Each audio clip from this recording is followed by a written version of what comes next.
that's about all we have time for, so thanks for coming. You guys, you have inadvertently stumbled into the Fullmetal Alchemist Brotherhood. And we're excited to be here, so let's get started. And down at the other end, let's go ahead and introduce ourselves. If you do not have the privilege of knowing these wonderful human beings, that's all about to change. Oh, that's right. Hi, guys. I am Maxey Whitehead, and I play Alphonse. Don't you love these microphones? They're like guys smiling at Sesame Street. They're like Now that I've got that, I'm good. They are. Cookie. Shove it in there like dog crumbs. You're like, you didn't eat that. I want 2 scoops. What flavor would that be? Like blueberry and orange, and mine is cherry, and yours is lemon. Lemon. Sherbet. Lemon ice cream. Sherbet. Yeah. Sherbet. Oh, sherbet. Yes, it's healthier. The healthier choice. Yes. Sure. Why not? Oh, sorry, distracting. Hi everyone. I am J. Michael Tatum. Wow. I should have recorded that so that can be my ringtone from now on. I play Scar. So. Hi everybody, I'm Todd Haberkorn. Should have recorded that ringtone right there. We're in the library. Sorry, I got it. I play Ling. Hi guys, my name is Mignogna. Ringtones for everyone. And I play the little pipsqueak, Edward Elric. Come on, Maxey, give me one brother. Just give me one brother. Brother. Yes! It's like I'm in Funimation. That's awesome. Hey, let me tell you guys something. Most of you, I assume, have you finished out? Yes. I may be the last one. Next week, you guys, in fact, I'm telling you this because I want you to have mercy on me, okay? When I leave here Sunday, I fly to Dallas to record the last 6 episodes of Brotherhood. So Well, that's good because that means you guys get to see it. Yeah. So we get to suffice watch it. Dang. So suffice it to say that I definitely want to have a good voice to finish out the series good. So if It's a good thing you're doing a concert today. Yeah, so have mercy on me this weekend with the Broly requests and the Ed Shortman requests and stuff. You'll understand why I try to back away from those gently. Okay, you know what? Let's go ahead and get started. Look at this room; it's already filled up. This is fantastic. It's going to be a wonderful weekend, I can tell you. Who's got a question about Brotherhood? I mean, Fullmetal in general. If you want to start us off, yes. I don't want you to ask So it's hard for us to see, so we're like, you out there with the glowing eyes? instead. You ask instead.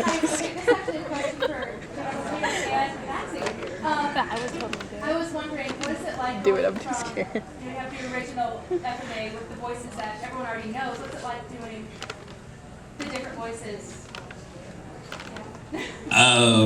Well, it's terrifying, and my story is this, and I've told this a lot, but I love this. I'm a huge fan of the original, but it was wrapped probably about a year before I became a voice actor, so I never had the chance to be in it, though I was like an extra in the film. Like, and that was a red letter day for me, getting to be like, I was like Soldier A in the movie. I got to go, stop. That was the pinnacle of my career. And then 5 years later, I'm actually playing Scar, which is like, it's crazy because I'm such a fan of the original and I love Damien Clark's Scar so much. I actually prefer it to my own, to be honest. That's just me. But it's, there's the fanboy voice in the back of your head of every line of Scar going, don't screw this up, don't screw this up, don't screw this up. And McFarlane used to get the biggest kick out of, before it got annoying, of me giggling like a schoolgirl between every take. Because somewhere there's a take of me saying like his first big line, which was like, "Foolish alchemists who turn their backs on the ways of God shall be punished," followed by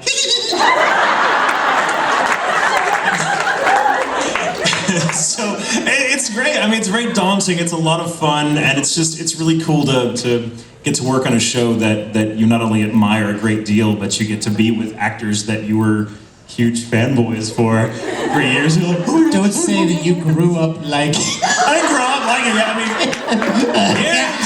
years ago, in my Scooby-Doo underoos, I used to watch the show. No, I still wear Did you know Ed was played by a 60-year-old man? Oh my God!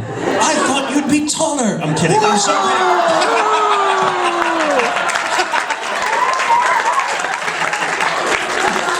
I got a ringtone for you. But for me, it's a huge honor, and it's great to have, you know, all these wonderfully supportive fans that are like, "Oh, we love you in it." So it's really cool. It's, well, the one.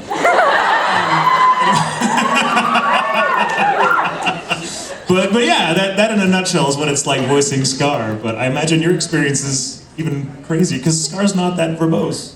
Well, and I've seen the silver bowl that you Yes. voice into. It sits in the corner. Yes, Tatum and I we were having lunch earlier, and we were talking about how we're doing the panel later on tonight, like ask your favorite anime character, and I was like, yo, I told him, I said, I'm kind of nervous about it because it's really just my voice, you know? We were talking about how I should go to Walmart and get a bowl and wear it around my neck so that if anybody asks me to do something, I believe you. You get you an empty pitcher. It's just water. You dump it right, it dries up. this might happen later. Can you give us a little taste? Can you just give a little taste? Here, Wait. hold on. I don't think it's... Yeah. It's Voltron! Oh. I've got an empty... Yeah, there we go. This is by design. Okay. It's like a magic trick. I got a good feeling about this. Okay, so I'm gonna give you the beeps. Okay, so Maxey, we're gonna be coming in and just go ahead and take it from 217. Here we go. Beep, beep, beep. Brother!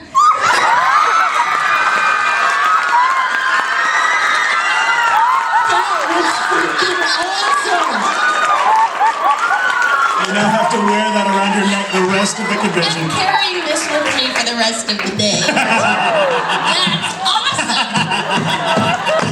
Okay, Now we have to do the whole series over again. Because it's with the picture. Get the picture instead of the bowl. That was great. Sorry, Mike. Somewhere. That was awesome. Somewhere he was like, that's not real! That's not regulation.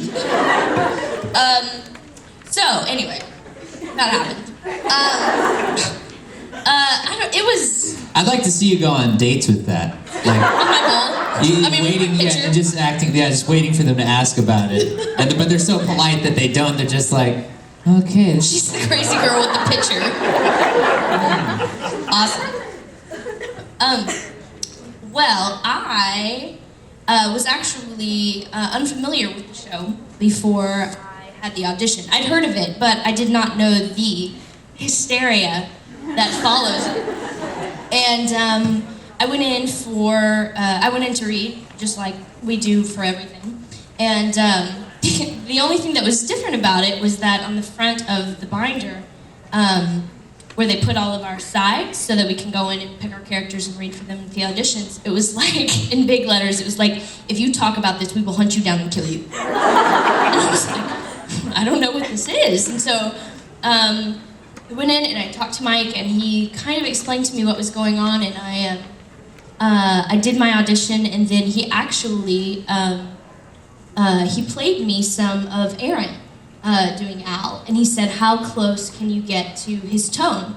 And so I kind of repeated after him, and then I went away, and it was like a month, and I didn't hear anything, and I was like, oh, I guess somebody else got it, you know? And then he called me in for a callback, and I went in, and they put the bowl up, and I was like, what is this? And he kind of started to explain what the show really is, and how much people love it, and how much people love Al. And so I started the callback and everything, and I thought that it would go on for, it went on for about 3 hours. And I was recording, and about halfway through, he went, "Okay, great. Well, you got the part, so this is probably gonna be a big deal." And I went, "What?" And so then I met Vic, and I started meeting other actors in the show, and they started going, "You have no idea what you got yourself into. This is gonna be ridiculous." And I was like, "Oh, thanks, I'm so excited for the opportunity." I had no idea. So, it's been amazing. It has been amazing, and I am so grateful to have been able to come into this show with these actors and this sort of legacy. I mean, I owe so much of it to Aaron for paving the way. I mean, it was his first, you know? And he's been so wonderful and so supportive, and I really can't thank him enough for that. Because it's scary. I mean, it's so scary to think like, oh, wow, that's a lot of people that could hate me. That's scary. And it's turned out really well, and you guys have been amazing. And so it's been really positive and wonderful. But yeah, it was definitely scary for a while, but it's been great. So yeah. And please, guys, is she not heartbreakingly awesome?